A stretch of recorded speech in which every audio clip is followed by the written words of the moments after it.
Un leader entrepreneur qui carburait à la haute performance. Comment allez-vous aujourd'hui? Écoutez, je suis dans une forme resplendissante en ce magnifique vendredi matin. Extrêmement heureux d'être avec vous à nouveau. Comme je le disais la semaine passée, pour ceux qui ont été au live de la méthode 48 heures, l'impact du soleil est absolument incroyable, particulièrement quand on vit plus vers l'hémisphère nord où les 4 saisons sont tellement différentes. On apprécie tellement ces journées-là ensoleillées. Et quand on regarde Météo Média ou les applications qui nous permettent d'avoir la météo et qu'on se rend compte que le week-end, ils nous annoncent la pluie, ça crée toujours un sentiment de déception, ce qui nous prouve à quel point cette météo-là, ce soleil-là nous donne tellement de vitamines, vitamines pour le corps, vitamines pour l'esprit, principalement, et ça nous rend tellement plus joyeux, si on peut dire. Alors, j'espère que vous êtes dans une forme resplendissante, vous aussi, en ce vendredi matin, que vous vous préparez pour un autre magnifique week-end.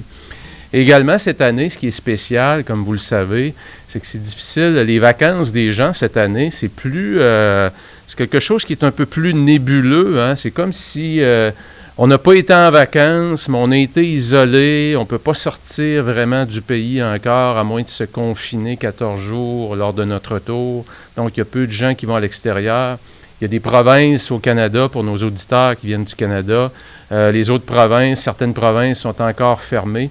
Ce qui fait qu'on est un peu, dans notre cas, chez nous, c'est un peu ça. On devait aller voir les beaux-parents qui sont au Cap-Breton, en Nouvelle-Écosse.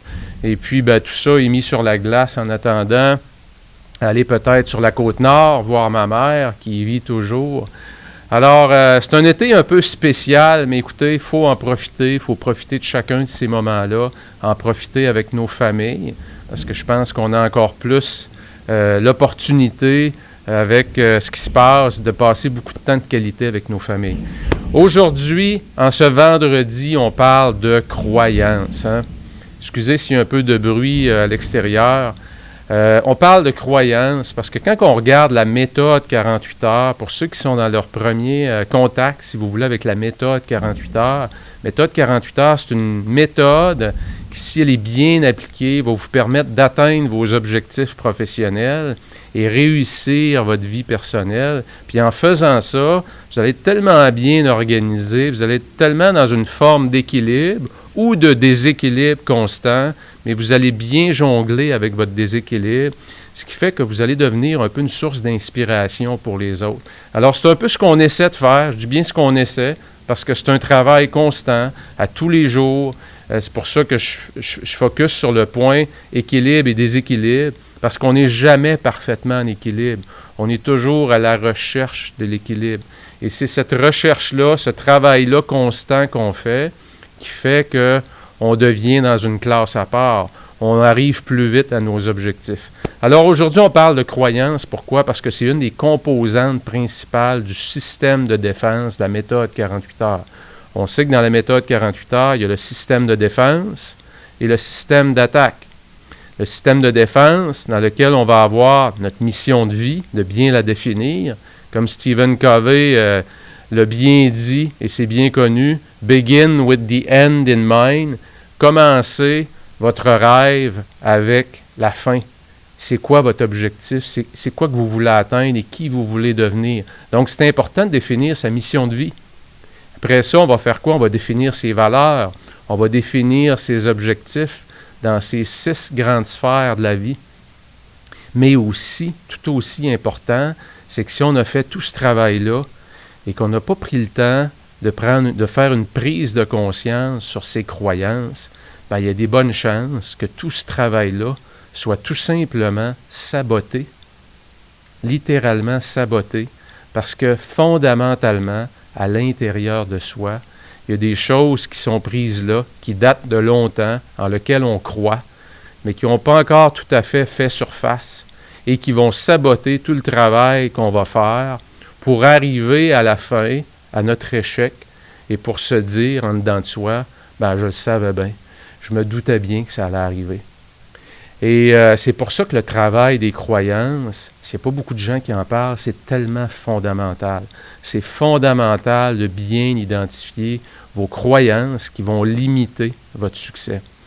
Et je débute pour vous parler des croyances dans l'invitation que j'ai envoyée au groupe, c'est pour ceux dont j'ai le courriel, au groupe. Je parlais de Roger Bannister. Parce que pour moi, ça a toujours été Roger Bannister, une grande source d'inspiration. Hein? Un grand monsieur qui a reçu d'ailleurs le titre de Sir de la reine d'Angleterre, qui est décédé à 88 ans et qui a eu une carrière comme neurologue absolument phénoménale, grande contribution à l'humanité au niveau médical, mais également une énorme contribution à cause d'un événement particulier dans sa vie.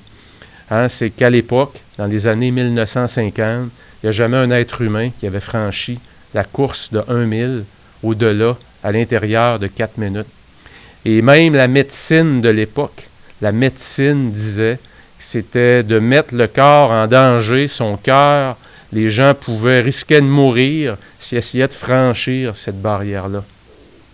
Et le 6 mai 1954, devant une petite foule de 3000 personnes, Roger Bannister, quand il est arrivé sur les lieux, il avait un bon vent de face et il avait décidé de ne pas courir, de conserver ses efforts.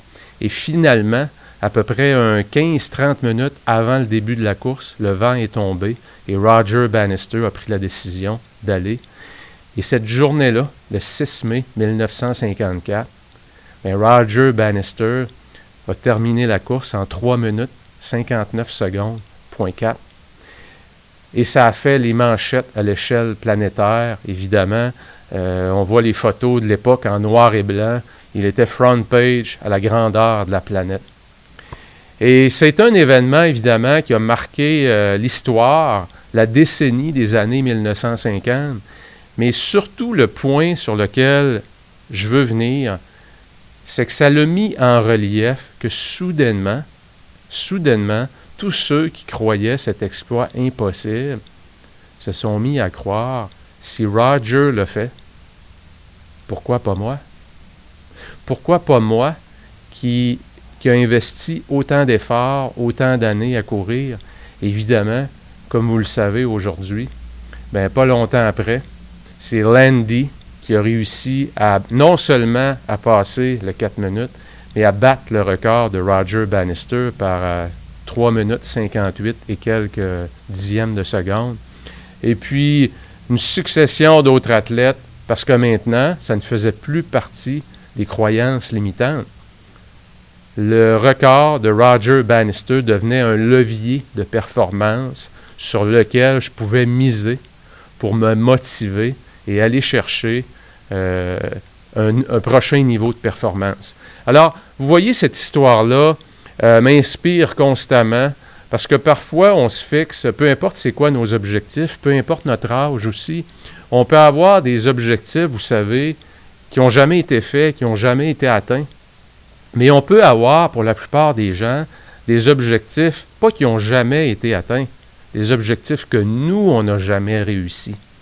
Et c'est là que les croyances prennent toutes leurs différences. Ce n'est pas autant notre comparaison par rapport aux meilleurs de la planète. Ça, c'est des exemples qui vont servir à nous inspirer. Mais lorsqu'on vient au monde et qu'on grandit, tous ceux qui ont des enfants, j'en ai moi-même, c'est incroyable comment est-ce qu'on est rempli de rêves. Et particulièrement quand on arrive à l'adolescence, où on commence à s'ouvrir au monde, on commence à voir toutes les possibilités, on est attiré par le voyage, par les grandes carrières, par la richesse, par l'aide aux autres, peu importe c'est quoi les rêves qu'on a. Mais quand on est jeune et on a tous passé par là, on a tous des grands rêves. Et malheureusement, il y a comme deux routes qu'on prend. Plus on va avancer, plus on va être confronté à la réalité et on va se rendre compte que les rêves qu'on a, la vie qu'on voit avec des lunettes roses, elle fait face aussi à une réalité. C'est que pour atteindre nos rêves, il y a une foule d'obstacles à franchir. Et pour plusieurs personnes, lorsqu'ils vont arriver sur leurs premiers obstacles, ça va leur ramener à quoi? Ça va leur ramener à leurs croyances fondamentales. Et souvent, nos premiers influenceurs pour nos croyances, c'est nos parents. Nos parents nous lèguent, avec le meilleur de ce qu'ils peuvent, une éducation à l'intérieur de leurs moyens à eux, comme moi je le fais avec mes enfants. Et ces croyances-là qui sont ancrées en nous, qui sont fortes, qui sont profondes, qui sont, comme on dit, notre gut feeling, là, qui est connecté vraiment avec nos peurs, parce que nos croyances sont connectées avec nos peurs, bien, lorsqu'on arrive vis-à-vis ces premiers obstacles-là de notre vie, bien, il y a beaucoup de gens qui décident à ce moment-là que la vie, c'est pas facile. Que la vie, c'est vrai que faut que tu commences au bas de l'échelle. C'est vrai que si tu fais de l'argent, il y a beaucoup de gens qui sont pas bons, hein, ils deviennent mesquins lorsqu'ils ont de l'argent. Tu finis par te reconnecter rapidement avec toutes ces croyances négatives-là et tu décides de prendre une route qui est la route où tu vas limiter pendant le reste de tes jours ton potentiel. Heureusement, il y a des moyens de changer ça. Il y a des moyens de changer ça. Et croyez-moi, peu importe le niveau de succès que vous avez dans la vie, dans votre carrière, au niveau professionnel ou au niveau personnel, on va toujours avoir des croyances limitantes. Il y en a toujours, peu importe notre niveau de succès. Ce qui est important, c'est de faire un exercice régulier, de recontacter profondément avec qu'est-ce qui me limite. Qu'est-ce qui contribue à mon quotidien, la petite voix que j'ai à l'intérieur au quotidien, comme on dit souvent, le petit hamster qui se promène, là, le petit langage intérieur que j'ai avec moi-même et que je partage avec personne, là. Est-ce que ce langage-là, cette conversation-là que j'ai avec moi, est-ce qu'elle m'amène vers le haut ou plutôt, plus je la laisse aller, plus je connecte avec, plus je tombe dans mes peurs? Et c'est vraiment dans cette région-là de votre intérieur que vos réponses, vous allez les trouver pour identifier quelles sont vos croyances limitantes et comment on va réussir à prendre cette énergie-là négative et la transformer en un levier de performance. Et c'est tellement fondamental, comme je le dis, d'arriver à bien les identifier et de revenir régulièrement, parce que souvent, on va mettre ça de côté. Pourquoi? Parce que ça fait peur. C'est très inconfortable d'aller dans cette zone-là, alors que d'aller dans une liste de tâches à faire, c'est beaucoup plus rationnel, c'est simple. C'est un endroit où on est porté à aller lorsqu'on veut être plus productif. On s'en va toujours dans les régions où ça fait appel à nos facultés davantage intellectuelles, à notre niveau de motivation. Mais lorsqu'il faut aller un peu plus loin, aller chercher nos croyances, c'est la zone qui malheureusement va moins souvent, mais qu'il faut absolument se diriger vers là pour aller parfois franchir l'étape. Alors si je veux monter le mont Everest, mais que je suis convaincu que mon passé m'a démontré que je n'ai pas une bonne santé et que j'y crois fermement, les chances d'arriver au sommet, vous les mettez déjà en partant énormément de côté. Alors, sans plus tarder, je vais arriver tout de suite pour que vous puissiez, à l'intérieur de la méthode 48 heures, vous avez une section dans votre planificateur d'ailleurs, où il y a un endroit, où il y a un exercice, où on essaie d'identifier c'est quoi les 5 croyances principales qui vont limiter ma croissance, qui vont limiter mon succès, que ce soit au niveau professionnel ou au niveau personnel. Et souvent, laissez juste aller, qu'est-ce qui vous vient en premier. Et partez à la base pour l'identifier. Qu'est-ce que vous croyez qui vous vient, que vous traînez encore, qui vous vient de votre éducation? C'est dur de gagner de l'argent. C'est pas facile, les affaires.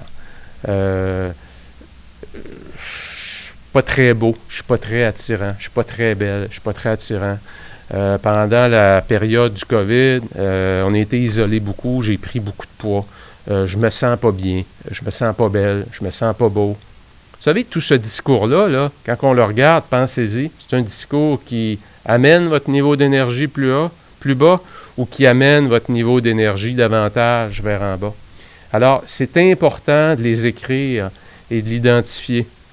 Parce que c'est ce discours-là qui est inconscient et qui est aussi conscient, mais qui travaille constamment à votre esprit et qui vous amène vers le bas. Alors, je vous donne ici une technique. Il y en a plusieurs en passant. Moi, c'est celle que j'applique parce qu'elle m'a permis rapidement de me remettre en contrôle. Alors, connecter avec ses croyances, Essayez d'y aller le plus loin possible où on peut, à l'intérieur de l'inconfortable, si on peut dire, comprendre que cette croyance-là, elle nous amène à rien, elle ne nous amène pas vers le haut. Et essayez de, avec cette peur-là, cette croyance négative-là, essayez de reconnecter avec quelque chose qui est beaucoup plus positif. Et je vous donne un exemple. Vous avez quelques exemples dans le guide du participant pour ceux qui ne l'ont pas téléchargé en passant, pour ceux qui écoutent ce live-là en différé sur YouTube, puisque je les mets tous sur YouTube. Vous avez dans la section des notes sur YouTube un lien pour télécharger le guide du participant. Et pour ceux qui l'écoutent live présentement, les gens qui sont là avec moi, bien, je vous invite à télécharger le guide du participant qui est déjà à l'intérieur du site. J'espère que vous l'avez vu. Si ce n'est pas fait, allez le chercher tout de suite. Et la première croyance que j'ai émise, c'est une croyance qui est quand même assez populaire. Et croyez-moi, moi aussi, je l'ai eu longtemps. Pour réussir, tu dois débuter dans le bas de l'échelle. Sinon, les gens ne te respecteront pas. Et quand quelqu'un nous le rappelle, ou nous rappelle que le cheminement qu'on a pris, qui est en lien avec cette croyance-là, on est fier, on se dit dans le fond, c'est un bon cheminement que je fais. C'est vrai que ce que je fais là va me permettre d'être respecté plus tard. Et c'est tout à fait vrai en passant. C'est vrai que quand on commence dans le bas de l'échelle, il y a beaucoup d'avantages à ça. Mais si vous avez des objectifs qui sont un peu plus accélérés, bien, il y a moyen aussi. Il y a des gens qui ont réussi à des niveaux de succès absolument incroyables et qui n'ont pas nécessairement passé par le bas de l'échelle. Moi, quand je regarde ma carrière, j'ai commencé dans le bas de l'échelle, mais il y a été un moment dans ma carrière où j'ai comme passé 3 niveaux et je suis monté comme au 4e niveau directement, passant de là à là. Et soudainement, j'ai monté là et whoop, ça a monté là. Et chacun de mes niveaux m'a permis d'être un levier pour arriver plus haut, mais ça ne m'a pas nui de passer à travers de chacun des niveaux. Donc, j'ai cru à un moment donné dans ma carrière qu'il fallait que je commence par le bas de l'échelle. Et savez-vous quoi? C'est ce que j'ai fait. Mais si j'aurais continué à croire qu'il fallait que je monte chacun des échelons, un par un, j'aurais probablement pas eu la carrière que j'ai eue dans le secteur de l'automobile. J'aurais probablement pas été en mesure d'atteindre les sommets que j'ai atteints dans cette industrie-là. Donc, et c'est là que j'arrive à une technique. La première des choses qu'on va faire, c'est lorsqu'on est conscient des croyances limitantes qu'on a, on va se mettre, on va jouer un petit tour à notre cerveau, là, à notre inconscient. C'est que notre cerveau, notre inconscient ne fait pas de différence entre le passé, le présent et le futur. Ça n'a pas d'importance pour lui. Alors, ce qu'on va faire, on va y parler au présent. On va y formuler notre croyance au temps présent. Alors, vous avez l'exemple ici, la croyance qui dirait que pour réussir, tu dois débuter dans le bas de l'échelle, sinon les gens ne te respecteront pas. Bien, je vais prendre le temps de l'écrire. Pourquoi? Parce qu'en l'écrivant, je suis en train d'activer certaines autres parties de mon cerveau qui vont me faire connecter davantage avec ma croyance. Et je vais réécrire cette nouvelle croyance-là au présent. Tous mes emplois sont dans la catégorie, excusez-moi, ça c'est la conséquence, mais je vais réécrire cette croyance-là, c'est que j'ai une grande carrière en franchissant les échelons rapidement. Vous l'écrivez à votre façon, mais vous transformez votre croyance négative en une phrase au moment présent. Et qu'est-ce que ça va produire? Ça va mettre rapidement votre intellect, votre attitude, toute votre énergie va se mettre à la recherche de solutions aujourd'hui pour vous faire avancer beaucoup plus rapidement.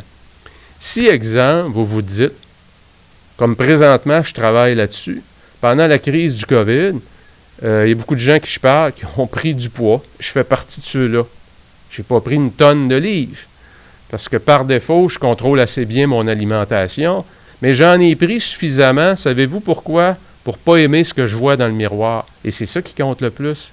C'est pas ce que le monde me dit. Voyons, Pat, voyons, écoute, t'es tout petit, t'es pas gros. C'est pas ça qui est important. Ce qui est important, c'est ce que moi, l'histoire que je me raconte. Et si moi, je m'aime pas, si je me trouve pas beau, bien, je dois rapidement reprendre le contrôle là-dessus, t'es un peu Pat, là, t'es un peu. Tu t'aimes pas, parfait, tu te trouves pas beau.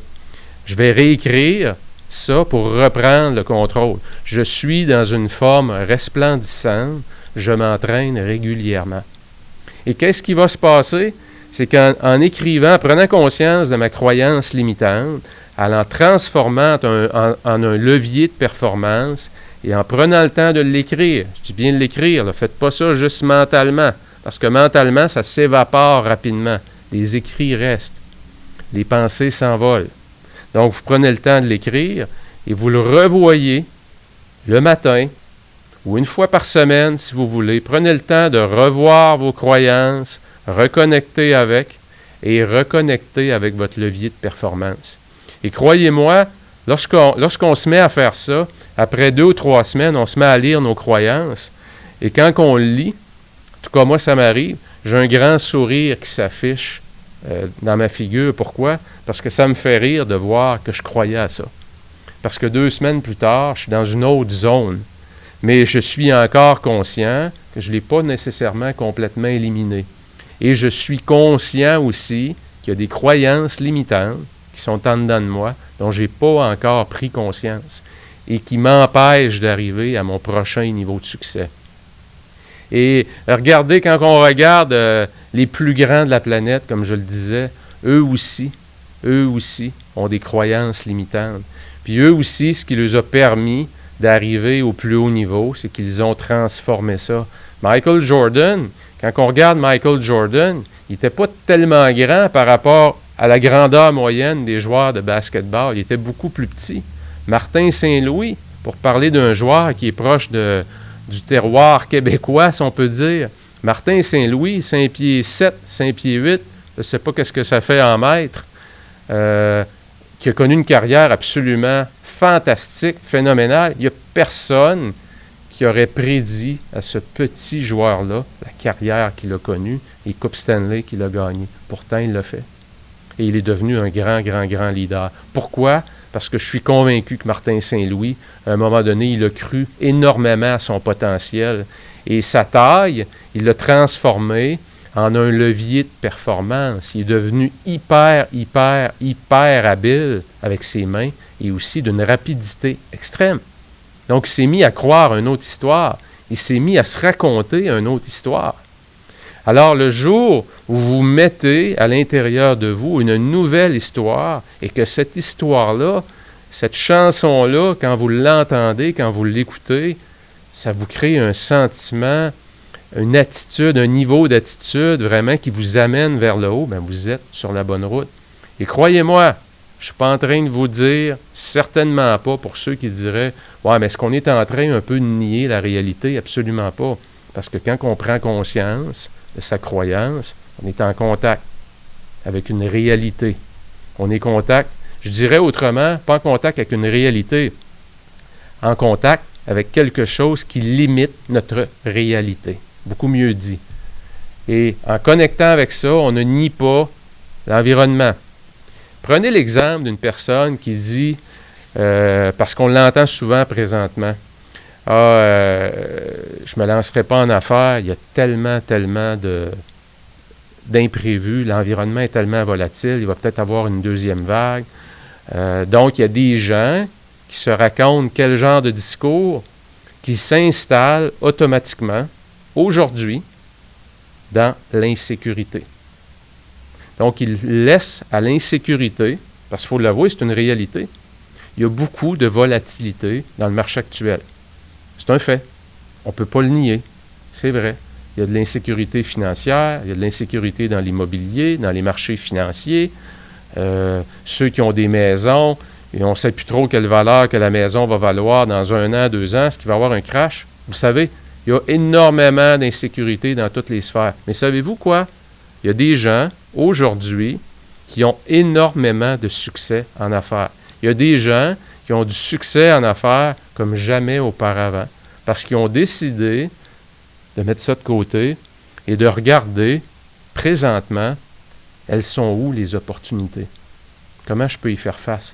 Qu'est-ce que je peux amener comme solution dans l'univers qui va aider les gens à être plus sécures? Et ces gens-là ont des business incroyables.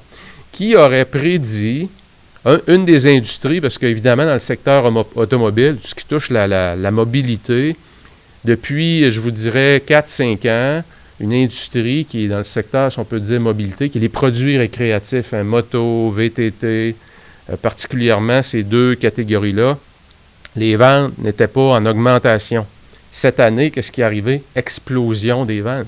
Tout ce qui touche les petits véhicules récréatifs, tout ce qui touche les spas, les piscines, l'aménagement de la cour intérieure, les quincailleries, c'est en explosion. Hein, les marchands de piscines et de spas sont, comme on dit en anglais, sold out. Et c'est dur d'ailleurs d'avoir du bon service. Il y en a qui ont décidé de mettre ça de côté. Donc, dans chaque moment de notre vie, chaque étape nous fait place à de l'insécurité et fait place aussi à des opportunités.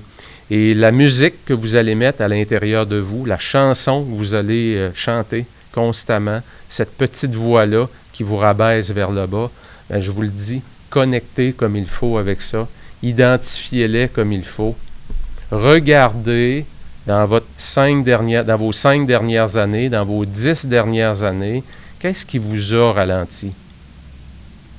Et allez gratter là, dans ça. Là. Qu'est-ce qui vous a ralenti? Qu'est-ce qui vous a empêché d'arriver où vous auriez voulu être? Et vous allez trouver derrière ça des semblants de croyances, où vous allez toucher vraiment, mettre le doigt, comme on dit, sur le bobo directement. Et ça va vous permettre de, comme on le disait, prendre contact avec la croyance, faire face à notre semblant de réalité. Effectivement, j'y crois, peu importe de où ça vient, mais je crois à ça. Maintenant, comment je la transforme? Comment je l'écris au temps présent? Alors, je vous invite à vous diriger, particulièrement en ces moments, si vous êtes dans une période de vacances, c'est un bon moment pour ça. Période estivale, je trouve, c'est un bon moment. On est souvent dans un mode un peu plus détente. Mais profitez de ces moments de détente-là pour laisser monter, laisser germer ce fameux discours-là, ces fameuses croyances-là qui limitent constamment notre niveau de succès, notre niveau de bonheur aussi, hein, autant au niveau professionnel qu'au niveau personnel. Alors, j'espère que ça peut vous aider. Pour ceux qui ont le planificateur, la méthode 48 heures, comme je le disais, il y a beaucoup d'exemples. Et il y a également un endroit précis où vous pouvez mettre vos 5 croyances principales. Et croyez-moi, de faire l'exercice, vous allez probablement vous rendre compte qu'après après 3 mois, d'avoir revu vos croyances aux 3 mois, excusez-moi, à chaque semaine, après 3 mois, après un quart, il y a comme des croyances, on dirait, qui disparaissent, qui ont vraiment fait place à un levier de performance. Un levier de performance, c'est quoi? C'est une croyance positive. C'est une croyance dans laquelle on croit. Si moi, je suis convaincu que la crise du COVID va faire place à une société qui est meilleure, si je crois que la crise du COVID va probablement faire place à un meilleur bonheur pour les familles, parce qu'il y a plus de gens qui vont pouvoir travailler de la maison. Évidemment qu'il y a des défis à travailler à la maison, particulièrement lorsque les enfants sont là et puis on essaie de jumeler tout ça. Mais si je suis convaincu, moi, que ces grandes transformations-là, qui sont des transformations à l'échelle macro, à l'échelle de la planète, ben, je vais probablement me mettre, je vais vivre plus de bonheur, parce que je vais en voir plus autour de moi. Et aussi, je vais probablement me mettre dans un état d'esprit qui va chercher aussi à supporter les gens dans la mission que j'ai, moi, de supporter les gens dans leur travail, comment être plus productif à la maison. Comment gérer, comment faire la distinction, comment dresser la ligne entre sa vie familiale et sa vie professionnelle lorsqu'on est 24 heures par jour à la maison. C'est un défi, ça aussi. Mais si je crois que fondamentalement, il y a énormément de choses qui sont bonnes dans ça pour les liens familiaux, bien déjà là, je vais me mettre dans cette direction-là. Mais si je suis convaincu que c'est impossible de travailler à la maison quand tu as des enfants, bien, dites-vous une chose, vous allez devoir soit changer d'emploi si votre employeur vous fait travailler de la maison, ou vous allez vivre l'enfer au quotidien parce que vous continuez à vous résister, à croire que c'est impossible, alors qu'il y en a plein qui réussissent autour de vous. Alors, si vous décidez de prendre le taureau par les cornes, d'écrire que vous ne croyez pas que c'est possible et d'essayer de transformer ça au temps présent en vous disant que j'adore travailler de la maison, ça m'apporte une qualité de vie absolument exceptionnelle, votre cerveau, vous allez soudainement, votre système réticulé activateur va se mettre à la recherche de solutions. Il va peut-être voir des livres, il va peut-être voir des articles, il va peut-être voir des vidéos sur YouTube qui vous amènent doucement dans cette direction-là. Et c'est le travail de force, c'est ce travail-là qui pour chacun de nous est à faire pour nous permettre d'accéder à notre prochain niveau de performance. Et encore là, j'essaie le plus possible de garder ça accessible pour chacun de vous, parce que c'est pas tout le monde qui veut devenir là, Elon Musk. Elon Musk, il y en a un. C'est pas tout le monde qui veut devenir Jeff Bezos. C'est pas tout le monde qui va être Mark Zuckerberg. C'est pas tout le monde qui va être un Nelson Mandela. Donc, mais par contre, on a tous, je pense, à l'intérieur de nous, et c'est une de mes croyances, on a tous une meilleure version de soi qui sommeille. Et c'est là que le plus gros du travail est à faire pour chacun de vous. Et parfois, on préfère rester en contact avec ces peurs-là et s'éviter l'inconfort d'aller gratter un peu plus à l'intérieur de soi. Et c'est ce travail-là de fond qui va nous permettre d'accéder à notre prochain niveau de performance. Mes amis, si vous avez des gens que vous connaissez, vous pensez, écoutez, je mise beaucoup sur la qualité et pas autant sur la quantité. Je continue à faire les lives et vous le voyez, il y a 7 personnes présentement que je vois à l'écran. Si vous écoutez sur YouTube, évidemment, vous ne voyez pas ce nombre-là. Mais au début, je me disais, et c'est un bel exemple de croyance, hein, je me disais, ça prend beaucoup de monde. Si j'ai pas beaucoup de monde, je réussirai pas. Et j'ai décidé tout de suite de prendre le taureau par les cornes et de me dire, regarde Pat, play the long game.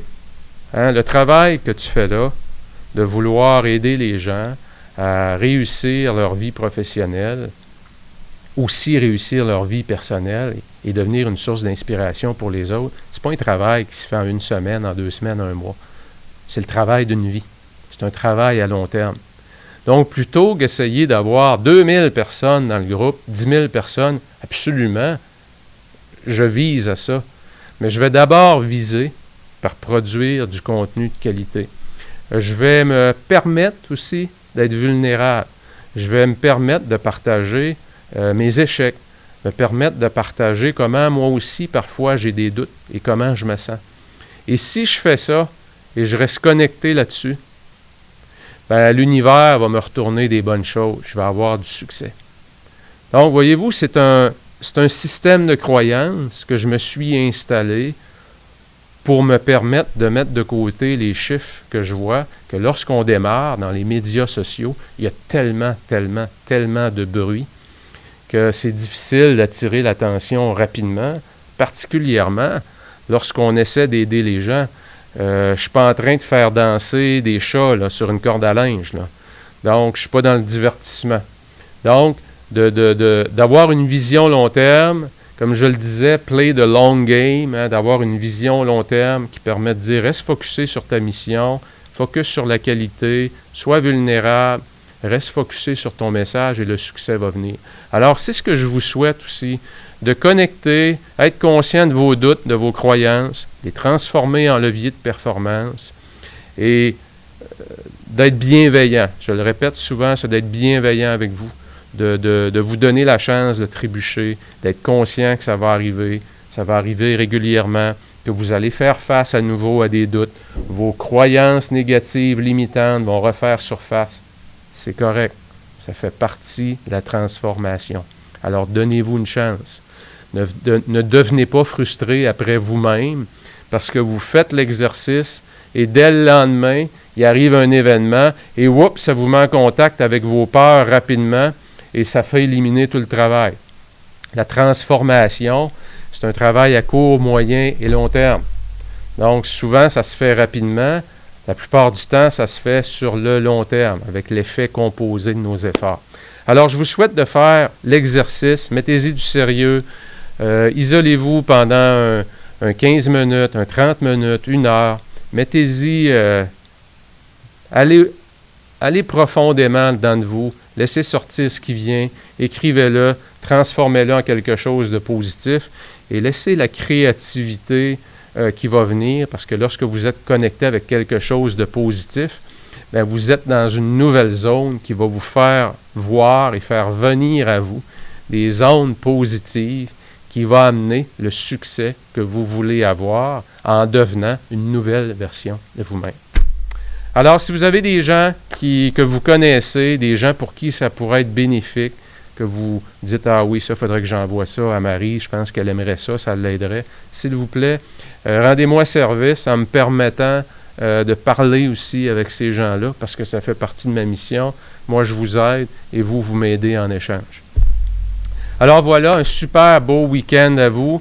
Si vous n'êtes pas inscrit à ma chaîne YouTube qui s'appelle Patrice Ouellette, 48 heures par jour, Patrice Ouellette, 48 heures par jour, je vous invite à aller vous inscrire à cette chaîne-là, où il y a du matériel, d'ailleurs, que je vais déposer dès la semaine prochaine, du matériel qui n'est pas nécessairement dans les groupes privés. Donc, ça vous permet constamment de vous nourrir d'une énergie qui est beaucoup plus positive et qui vous fait sortir de vos peurs, de vos craintes, de vos croyances limitantes.